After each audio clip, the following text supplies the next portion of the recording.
Welcome to shops of blessing. దేవుని కృపలో భద్రపరచబడి నూతన దినములో ప్రవేశించాం.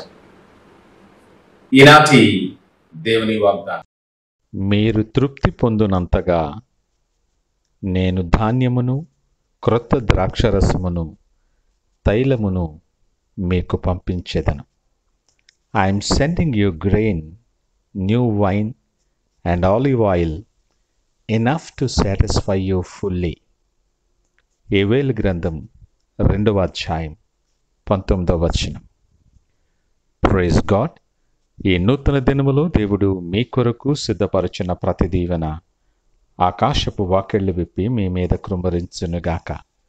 మరి యొక్క నూతన దినాన్ని ఆరంభిస్తున్న నేపథ్యములో ప్రేమ కలిగిన వాగ్దానము ద్వారా దేవుడు మనల్ని దర్శిస్తూ ఉన్నాడు. కృపా కనికరములు కలిగిన దేవుడు ఆయన.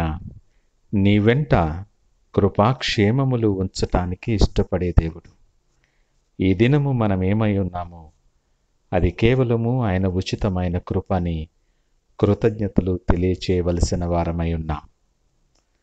ఆయన వద్ద మాత్రమే, ఆయన సన్నిధిలో మాత్రమే సంపూర్ణ సంతోషాలు ఉన్నాయి. లేఖనం మాట్లాడుతుంది ఇలాగూ: నీకు సమృద్ధి అనుగ్రహించి తృప్తిపరిచే దేవుడు ఆయన. నువ్వు ఆకలితో అలమటించాలని, నువ్వు శ్రమలో కృంగిపోవాలని ఆశపడే దేవుడు కాదు. లేఖనం అంటుంది కదా, హృదయపూర్వకముగా నరులకు విచారమునైనను బాధనైనను కలుగు చేయడు ఆయన. నీ ప్రతి పరిస్థితిలో నువ్వు సమృద్ధి కలిగి ఉండాలని దేవుడిష్టపడుతూ ఉన్నాడు. నీ ఆహారము విషయములో, నీ పానము విషయములో, నీ అభిషేకము విషయములో నిన్ను తృప్తిపరచువాడు, దీవెనలతో నింపి మేలుకరముగా సమస్తమును జరిగించే దేవుడు. నీ కొరకు సిద్ధపరచిన మేలు ఎంతో గొప్పదని మనము గ్రహించవలసిన వారముగా ఉన్నాం. ఈ మాటలు వింటున్న ప్రియ దేవుని జనాంగమా, నీ పరిస్థితిని బట్టి, నీ చుట్టూ ఉన్న అనేక నేపథ్యాలను బట్టి, నిన్ను తరుముచ్చు ఉన్న భయాలను బట్టి నువ్వు దిగులు పడద్దు. విశ్వాసముతో, బలమైనటువంటి స్థిరమైనటువంటి విశ్వాసముతో ఆయన వైపు చూడటానికి ఇష్టపడు. నీ విశ్వాసము నుండి నిన్ను తప్పించటానికి, నిన్ను బలహీనపరచటానికి అపవాది అనేక రకములుగా, అనేక విధాలుగా ప్రయత్నం చేస్తూ ఉండొచ్చు. ఒక మాటలో చెప్పాలి అంటే నలుగగొట్టుతూ ఉండొచ్చు. ఈ బలహీనతలో అనేక రకములైన ప్రభావంకు లోనైన వారై, ప్రభావితము చేయబడిన వారమై, నిరాశ నిస్పృహలు ఆవరించిన నేపథ్యములో నువ్వు ఆశించిన ఫలితం సమయానికి రాలేదని, ఆయన ప్రార్థన ఆలకించలేదని, నువ్వు ఎదురు చూసిన కార్యం సకాలానికి జరగలేదని, ఇలా ఏవేవో కారణాల చేత దేవునికి దూరస్తుడు అవుతున్నావేమో. జాగ్రత్త. కాలగతులు ఆయన వశములో ఉన్నాయి. నీకు ఏది ఎప్పుడు ఎలా మంచిదో, ఏది మేలైనదో ఆయన కంటే బాగా తెలిసిన వారెవరు? ఆ సమయాన్ని బట్టి, ఆ పరిస్థితిని బట్టి దేవుడు ద్వారాలు తెరిచి నేను మేలులతో నింపువాడు. ఆయన ఏం చెయ్యాలో, ఎలా చెయ్యాలో మనం చెప్పకూడదు. చాలాసార్లు మన బలహీనతలో దేవునిని మనం అలాగనే అడుగుతాం. దేవునికి ఎలాగూ చెయ్యాలో, ఏం చెయ్యాలో మనమే సూచిస్తూ ఉంటాం. సర్వంతర్యామి ఆయన, గుప్పిలి విప్పి ప్రతి జీవి కోరికను తీర్చగలిగిన సమర్థుడు ఆయన.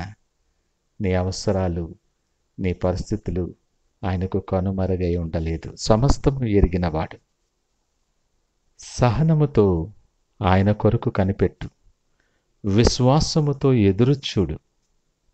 నాశనకరమైన గోతులో నుండి, జిగిటగల దొంగ ఊబి నుండి నిన్ను లేపి తృప్తిపరచి బలపరచి సాక్షిగా నిలవబెడతాడు.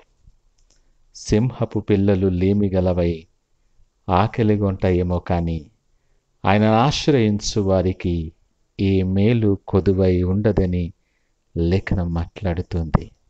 ఈ మాటలు వింటున్న నిన్ను ఆయన ప్రత్యేకించి ఏర్పాటు చేసుకున్నాడు. ఎంపిక చేసుకున్న జనాంగములో నిన్ను జ్ఞాపకము చేసుకొని నూతన దినమనే అవకాశం ఇచ్చి నీవు తృప్తి పొందినంతగా నీకు సమస్తములో సమృద్ధి కలుగు చేసి నేను అభిషేకించాలని దేవుడు ఇష్టపడుతూ ఉన్నాడు. ఈ నూతన దినములో ఆయన సిద్ధపరిచిన ప్రతి ఆశీర్వాదం మనము స్వతంత్రించుకొని ఆయన కొరకు సాక్షులుగా నిలిచిలాగున సిద్ధపడి దినాన్ని ఆరంభిద్దామా? ప్రార్థించుకుందాం. పరిశుద్ధుడు, ప్రేమ నమ్మకమైన మా యేసయ్యా, స్తోత్రాలు, వందనాలు. ఈ ఉదయకాల సమయం మాకు ఆదరణ కలిగించే వాక్యము ద్వారా మమ్మల్ని దర్శించారు. నీ కన్నులకు మరుగైనటువంటిది ఏమీ లేదు. మాకు ఏది మేలైనదో, ఏది ఉత్తమమైనదో, ఏ సమయం యోగ్యమైనదో నువ్వు ఎరిగిన దేవుడవు. తృప్తి పొందినంతగా నువ్వు ధాన్యము, ద్రాక్షరసము, తైలమును మాకు పంపించదనని ఆ మాట ధైర్యాన్ని కలుగు చేస్తుంది. లోకాన్ని చూడక సర్వంతర్యామి, సర్వ సమృద్ధి కలుగు చేయగలిగిన వాడైనటువంటి మీ వైపు చూస్తూ ఈ దినాన్ని ఆరంభించడానికి సహాయము దయచేయమని మా చేతులు మీ చేతులకు అప్పగిస్తూ మీరే మహిమ, ఘనత, ప్రభావాలు పొందుకోమని యేసు పరిశుద్ధ నామమున అడిగి వేడుకొనుచున్నాము తండ్రి. ఆమేన్. God bless you.